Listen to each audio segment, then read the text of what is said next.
अभी हाल ही में जो यूक्रेन और रशिया की जो वॉर चल रही है और हमारे जो बच्चे वहाँ पे पढ़ रहे हैं, मेडिकल की जो पढ़ाई कर रहे हैं, तो फंसे हुए थे काफ़ी दिन से। तो मोहाली में हमारे साथ आज मौजूद है यस्ती, जो वहाँ से अभी कल परसों आप आए हैं मेरा ख्याल। हाँ जी, थर्ड को पहुंची। थर्ड को पहुँचे हैं।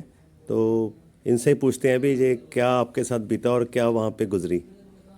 बहुत ज़्यादा गंदी सिचुएशन हो गई थी वहाँ पे। तो हमें ब्लास्ट सुनने को मिलते थे, हमारे ऊपर से फाइटर जेट्स और मिसाइल्स की आवाज़ें, मतलब बहुत ज़्यादा डर गए थे हम लोग।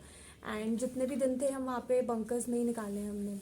तो पहले दिन कब पता चला अभी रशिया ने अटैक करा, रूस ने? हमारी 24 की फ़्लाइट थी एंड हमने वापस इंडिया आना था। सुबह 6 बजे हमने एयरपोर्ट पहुंचना था, सुबह 4 बजे रशिया ने अटैक कर दिया अच्छा। एंड वॉर डिक्लेयर कर दी। तो उस टाइम ये था। तो आप जैसे कह रहे हैं कि बंकर में थे, तो वो बंकर पहले से ही बने हुए थे हाँ जी, वो? 2014 से रशिया के साथ थोड़ा कन्फ्लिक्ट चल रहा है यूक्रेन का, तो तब से यूक्रेनियंस ने बनाए हुए हैं बंकर्स। तो बेसमेंट के नीचे की जगह होती है, उनको बंकर्स कहते हैं। अच्छा। नहीं, वो तो खैर पता है बंकर्स के बारे में। तो मतलब जब आप वहाँ पे जो ये कॉलेज के ही बेसमेंट थी ये? नहीं, हम दूसरे हॉस्टल में थे। मतलब हम वैसे खारकिव से आए थे, लेकिन हमें कीव में रखा गया था। तो कीव में जितने भी हॉस्टल थे, यूनिवर्सिटी के हॉस्टल्स थे, उसमें रखा गया था अच्छा, हमें। हॉस्टल्स में ऑलरेडी बंकर्स बने हुए हैं, हॉस्टल के उसी नीचे, उसी हाँ हिसाब जी। से कंस्ट्रक्ट किए हाँ हुए जी, हैं हाँ जी, सारे। उसी हिसाब इन से। चीज़ों को मद्देनजर रखते हुए भी कभी भी कुछ बिल्कुल हो सकती है बिल्कुल। वॉर जैसी। तो उस टाइम अपने जो है। हाँ जी, हाँ जी। ओके, तो कितने जने थे आप मतलब वहाँ पे पूरे हॉस्टल में 800 से 1000 बच्चा तो था उस टाइम पे। वो बंकर्स के अंदर? हाँ जी, हाँ तो जी। फिर खाना रोटी वगैरह कैसे? कुछ नहीं थी, हम 4 दिन हमने कुछ नहीं खाया है। पानी हमारे पास 2-3 पानी की बॉटल्स थी, लेकिन जब वो भी ख़त्म हो गई तो फिर नलके का पानी हमने पिया था। वहाँ पे नलके का हाँ वो जी, आता था? नलके अच्छा। का पानी हम पीते थे, क्योंकि कुछ और पानी पीने के लिए तो था नहीं। बाहर सारी शॉप्स बंद थी। एंड पानी, यूक्रेन में ऐसा सिस्टम है कि पानी भरने वाली मशीन्स होती हैं, तो वहाँ पे भी सारा पानी ख़त्म, बिकॉज कर्फ्यू लग गया था, बाहर नहीं जा सकते थे हम। तो फिर ये किस तरीके से सबब बना कि आप वापस आए इंडिया? कैसे पता चला वीज़ा? कौन लेने आए आपको? पहले सब बच्चों ने डिसाइड किया, इंडियन एडवाइजरी निकली थी कि आप लोगों को कीव छोड़ना ही पड़ेगा किसी भी हालत में। तो जितने भी उस हॉस्टल में बच्चे थे, हमने डिसाइड किया कि हम जाएंगे, दूसरी जगह पे जाएंगे जहाँ पे कम ये सब हो रहा है। तो वहाँ से फिर आगे हंगरी गए, हंगरी का बॉर्डर क्रॉस किया, फिर हंगरी के मतलब जैसे ही कैसे, बस लेने आई थी? हम पहले कीव से लवीव, लवीव एक जगह है, वहाँ से हम ट्रेन में गए, 10 घंटे का सफ़र था। लवीव से आगे हम हंगरी के बॉर्डर तक हम बस में गए। बस में भी चेक पोस्ट वगैरह बीच में आते थे, तो वो सब पार करके हम बॉर्डर पहुंचे। बॉर्डर के बाद फिर इंडियन एम्बेसी के जितने भी लोग थे उन्होंने हमें असिस्ट अच्छा। करा। तो वहाँ से फिर मतलब हाँ जी। बाई एयर आप बाय दिल्ली एयर आई? फिर हम बुडापेस्ट गए, हंगरी के बॉर्डर से बुडापेस्ट गए। वहाँ से फिर हमें एयरफोर्स के प्लेन में हम वापस आए हैं। ठीक है। तो अब कितने का अंदाज़ा है आपको वहाँ पे हैं और बच्चे कुछ? खारके वाली या जगह से तो सबसे निकल वर्स्ट गए। सिचुएशन किस जगह पे आपको लगती सूमी है? सूमी एक जगह है वहीं पर। तो सूमी में इस टाइम पे 700 से 800 बच्चा है वहाँ पे। तो वो निकल नहीं पा रहे हैं, खाने पीने को कुछ नहीं है उनके पास। मेरे भी फ्रेंड्स पिसोचन एक जगह है, वहाँ पे थे, कल ही वो लोग निकले हैं वहाँ से बहुत मुश्किल से, छुप छुपा अच्छा। के। तो अब कैसा फील हो रहा है जहाँ पहुँच के घर? अभी तो बहुत अच्छा हो रहा है, लेकिन वहाँ पे उस टाइम ये था कि पता नहीं बचेंगे नहीं बचेंगे, क्योंकि ऐसा हो रहा था कि बस अब तो गए, अब पक्का चले जाएंगे, अब किसी भी टाइम गन शॉट हो जाएगा, किसी भी टाइम मिसाइल आएगी और हम गए। ऐसा था। तो उस टाइम महसूस हो रहा था कि हमने गलती करी है जहाँ पे एजुकेशन लेने आ गए इंडिया, गलती इंडिया छोड़ नहीं के? कह सकते, मतलब हमारी गलती तो नहीं थी इसमें, बिकॉज नहीं, जो बट पता है कि कंट्रीज वो कॉन्फ्लिक्ट वाला कंट्री है, 14 से जैसे बंकर बने, तो ये फीलिंग तो थी, पता तो होता ही है कि यहाँ पे इनकी, क्योंकि जब से वो टूटे हैं कंट्री रशिया के साथ हाँ थोड़ा बहुत रूस। कन्फ्लिक्ट था, लेकिन एट द एंड गलती तो हमारी नहीं थी, इतना नहीं गलती तो पता था उनकी। कि हाँ इतना नहीं कि पता था कि इतना इतने वर्स हो वर्स्ट। जाएगा सिचुएशन। ठीक है। तो ये यष्टि के मदर हैं, तो इनसे भी पूछते हैं कि आप पे उस टाइम क्या फीलिंग्स थी और आप कैसे फील कर रहे हैं? अ, जब इसने फ़्लाइट पकड़नी थी और जब इसको पता चला कि एयरपोर्ट पे फ़्लाइट वापस चलेगी एयर इंडिया की, उस दिन से लेकर जो एक हफ्ता था वो पूरा ट्रॉमा में बीता है हमारा। बस भगवान से प्रेयर कर रहे थे कि तूने हाथ दे के मेरी बेटी को बचाना है। और मेरे सारी फैमिली मेरे साथ खड़ी थी, सब खड़े थे, सपोर्ट में थे। दिल के अंदर एक विश्वास था। और सबसे बड़ी बात, जब मैं इसको फ़ोन करती थी, क्योंकि हम इसको देख पाते थे, और जब ये मुझे ये कहती थी कि मम्मा घबराना मत, तो मुझे इतनी स्ट्रेंथ मिलती थी कि मेरा बच्चा मुझे कह रहा है। माँ बाप को कहना चाहिए कि बेटा स्ट्रेंथ कुछ नहीं होगा, वो मुझे कहती थी कि मम्मी मैं अब बंकर में जा रही हूँ, घबराना मत, मैं सुबह आपसे बात करूंगी।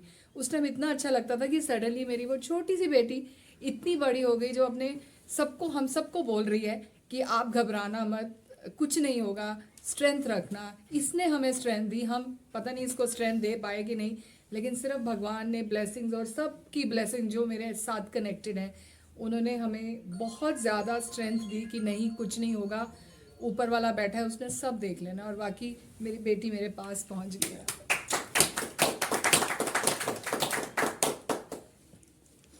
चलो, ये तो मतलब बड़ी बहादुरी वाली बात है जो बेटी ने भी हौसला दिया आपको। बहुत। तो इसके पापा वो क्या करते हैं, कहाँ हैं इस टाइम? वो गुड़गांव में जॉब करते हैं। और जैसे ही उनको पता चला कि ऐसे ऐसे सिचुएशन हो गई, उन्होंने इसके साथ प्रॉपर कनेक्ट रखा और मुझे भी उन्होंने कहा, बिल्कुल घबराने नहीं दिया। और फिर वो बस 2 दिन के बाद मेरे पास पहुंच गए and he was there with us, with a family, कि हमें, क्योंकि एक दूसरे के सपोर्ट के बिना शायद हम ये टाइम निकाल ही नहीं पाते। और हम कंटिन्यूएशन में, ना वो सो रहे थे, ना हम सो रहे थे, ना कोई और मेरे परिवार के लोग सो रहे थे। बस यही होता था कि अभी फ़ोन बजेगा, यष्टि कहाँ है, यष्टि कहाँ पहुंची, उनसे जो एम्बेसी वाले थे उनसे बात कर, इससे बात कर। हम हर तरह का जो है वो रिसोर्स को यूज़ कर रहे थे कि कहीं ना कहीं से कुछ ऐसा हो जाए कि हम इसको रास्ता बता सके, कहाँ से निकल सके। सो इसके पापा भी फुल सपोर्ट में मेरे साथ खड़े थे। और क्योंकि यष्टि उनकी बहुत लाडली है, बहुत प्यारी है, वो इमोशंस शो नहीं कर रहे थे, but we could easily make out कि वो बहुत प्रेशर में है। कि एक फादर के लिए ये सोचना कि मेरी बेटी वहाँ, हम उसको हेल्पलेस फील कर रहे थे कि मैं कैसे उसको वहाँ से निकाल के लाऊं रशिया से। बहुत डिफिकल्ट टाइम था, बट भगवान की दया से सब ठीक ठाक। और मैं तो यही कहूँगी कि भगवान जितने बच्चे वहाँ फंसे हैं वो सब ठीक ठाक अपने माँ बाप के पास पहुँच जाए, क्योंकि माँ बाप के लिए इससे बड़ी कोई और प्रॉपर्टी नहीं है उनके लिए। पैसा वर्थलेस है, लेकिन जब बच्चा अपने साथ है वो सबसे बड़ी प्रॉपर्टी होती है। और बच्चा तुम्हारे पास है तो तुम्हारे पास सब कुछ है। सो भगवान करे, आई रियली ब्लेस कि भगवान उन सबको, बच्चों को ठीक ठाक वहाँ से विदाउट एनी प्रॉब्लम बाहर निकल आए। और इंडियन एम्बेसी और गवर्नमेंट ऑफ इंडिया ने वहाँ से बॉर्डर से उनको निकाल के उनके घर पे सुरक्षित उनको पहुँचाया। जब ये चल रही थी प्रॉब्लम, मतलब आपके, तो ये किस तरीके से कनेक्शन बना? मोबाइल फोन से बात कर रहे थे? मोबाइल फोन से कर रहे थे। और मेरे अंदर एक बहुत डर था कि वॉर के अंदर सबसे पहले तो वो नेटवर्क को खत्म करेंगे। अच्छा। और मुझे ऐसा लग रहा था कि आज हो सकता है, जैसी मैं इसे बात करती थी मुझे लगता था उफ, ये कहीं लास्ट ना हो कि कहीं टावर खत्म हो जाए और हमारी कनेक्टिविटी बिल्कुल ही खत्म हो जाए मेरे बच्चे के साथ। लेकिन भगवान का शुक्र है कि 5-6 दिन जो निकले, हम इसको देख पाते थे, इससे बात कर पाते थे। और आप बिलीव नहीं करोगे, मैं 10 दिन पहले मुझे लग रहा था कि ये फ़ोन ना बहुत ही न्यूसेंस है, मतलब हर कोई आदमी इसी पे का, क्योंकि मैं एक टीचर हूँ, स्कूल में जॉब करती हूँ और फ़ोन के साथ हमारा बहुत ज़्यादा during online and all that, मुझे लगता था कि ओफ ये कितना न्यूसेंस है। लेकिन सच में ये टेक्नोलॉजी अगर नहीं होती तो शायद जो हमारे बच्चे ये वॉर के अंदर फंसे हुए थे, ना तो हम इनको देख पाते, ना ये हमें कुछ बता पाते, ये ऑन देयर ओन ही होना था, इन्होंने जो भी इन्होंने करना था। लेकिन थैंक्स टू कि नेटवर्क नहीं टूटा, हमारी इनके साथ कनेक्टिविटी नहीं टूटी, और ये बच्चे जो थे हमारे साथ प्रॉपरली कनेक्टेड थे। हमें इनकी एक एक मूव पता चल रही थी कि अब ये कहाँ जाएंगे, क्या करेंगे। जो अपने मोहाली की एडमिनिस्ट्रेशन है या पंजाब गवर्नमेंट की तरफ से आपको इसकी कोई हेल्प होती रही है कुछ? न्यूज़पेपर में एक दिन आया था कि जिनके बच्चे वहाँ पे फंसे हुए हैं वो यहाँ पे नंबर पे फॉर्म भरें और इनके साथ कनेक्ट करें, तो हमने वो किया। और मुझे रेगुलरली 3-4 दिन करने के बाद डीसी ऑफिस से फ़ोन आता रहा और उन्हें पूरी डिटेल्स पूछी कि कहाँ है बच्ची, कहाँ पहुँची, तो पूरी इन्फॉर्मेशन ले रहे थे हमसे। बस अभी यही हेल्प मिली है अभी तक तो हमें उनसे, कि वो इन्फॉर्मेशन ले रहे थे।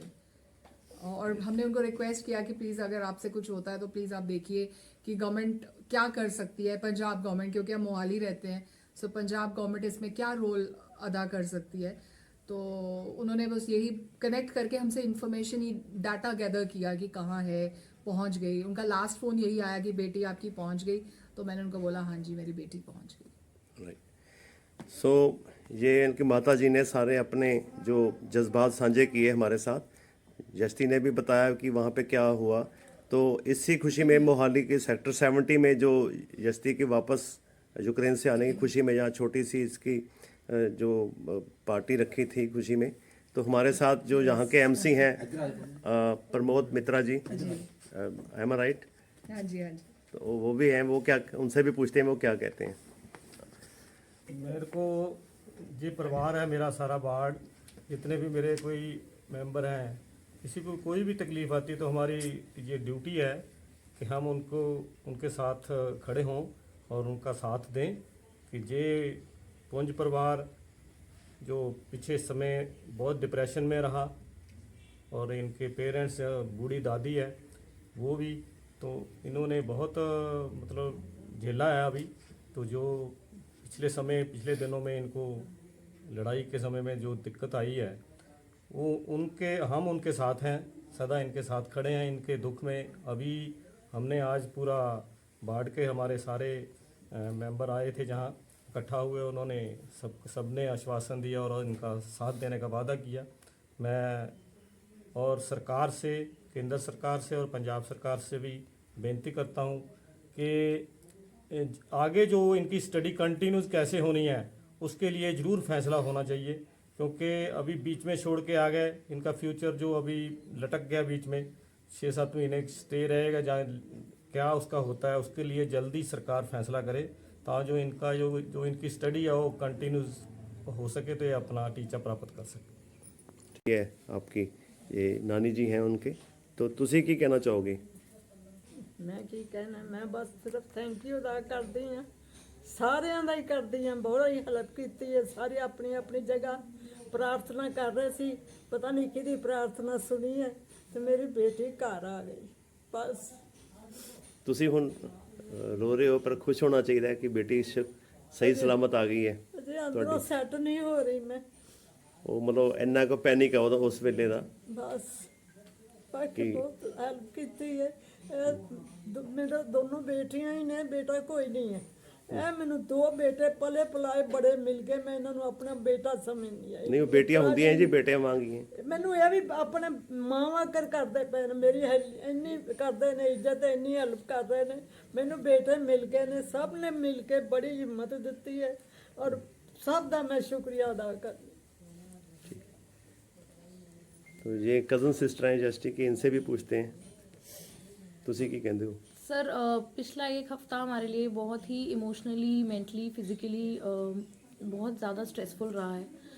कॉल्स पे बात करना बहुत अच्छा है, ठीक है, टेक्नोलॉजी बहुत आगे बढ़ चुकी है, हम वीडियो कॉल पे बात कर रहे थे, बट जो ग्राउंड लेवल की सिचुएशन है वो हम फेस नहीं कर रहे थे, वो हमारा बच्चा ही फेस कर रहा है। एंड बंकर्स में रहना आसान नहीं है। अभी भी आके उसने हमें जब फ़ोटोज़ दिखाई हैं बंकर्स की तो देख के बहुत घबराहट होती है कि कहाँ बच्चा यहाँ पे लैविश लाइफस्टाइल में रहता है, लग्जरी उसके पास हर तरह की है, लेकिन कभी ये नहीं लगा था कि बच्चे के लिए खाना और पानी भी एक तरह की लग्जरी बन जाएगा एक दिन, क्योंकि वहाँ खाना नहीं है। 4-5 दिन बच्चे भूखे हैं, कच्चे आलूओं पे नमक डालकर बच्चों ने खाया है, पानी पिया है नलके का, बाथरूम के नलके का, क्योंकि खाने पीने को कुछ और है नहीं।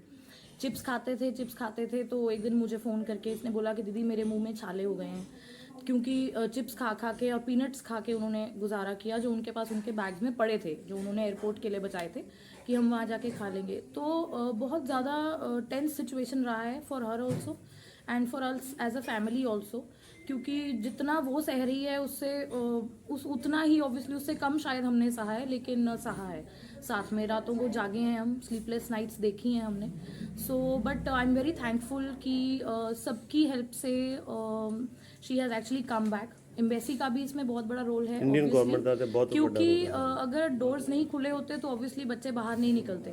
सो उन्होंने ऑब्वियसली हेल्प किया है, लेकिन जो ये बच्चों ने वहाँ यूनिटी दिखाई है, जो ये एक 20 लोगों का बच्चों का जो ग्रुप है, उन्होंने जो यूनिटी दिखाई है that's like hats off to them, क्योंकि एक दूसरे का हाथ पकड़ के ट्रेन्स में चढ़ना, बसेस में चढ़ना, एक दूसरे के सूट केसेस तक सिर पे उठाए हैं बच्चों ने, कि बच्चों को, लड़कियों को लड़कों ने बहुत हेल्प की है वहाँ आपस में, देवर लाइक अ ग्रुप।